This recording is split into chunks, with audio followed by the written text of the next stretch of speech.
দাদা বলেন ও কি লাগবে বলেন। ফ্যান লাগবে, একটা ফ্যান আছে আপনার দোকানে? হ্যাঁ আছে দেখেন। একটা ফ্যান দেখান ভালো কোয়ালিটির।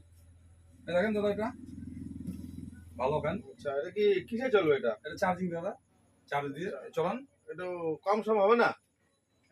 দাম কত আপনার ফ্যানের? দাম তো হচ্ছে 500 টাকা। সবাই মিলে হাওয়া খাতে হবে বাড়িতে, বউ বাচ্চা। অসুবিধা দেখেন খুব সুন্দর ঠান্ডা হাওয়া।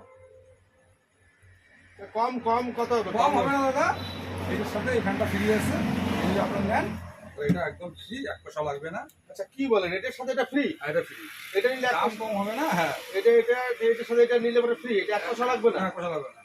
দাদা তাহলে একটা কাজ করেন আপনি, এটা এটা আমার লাগবে না, ফ্রিটা আমি নিয়েছি দাদা। হ্যাঁ, ফ্রিটা আমার হলেই হয়ে যাবে, ওটা লাগবে না দাদা। ঠিক আছে দাদা? শুনুন, আরে এইটা নিলে শুনুন, আরে এইটা দাদা, নিলে ওটা ফ্রি। দাদা আপনি তো বলে এটা নিলে এটা ফ্রি, আমার এটা এটা নিলে ওটা ফ্রি, আপনি কি পাচ্ছেন নাকি? দাদা এটা কি কথা? ঠিক আছে, আর লাগবে না, ঠিক আছে দাদা, ঠিক আছে। সন্ধ্যাবেলা বৌনির সময়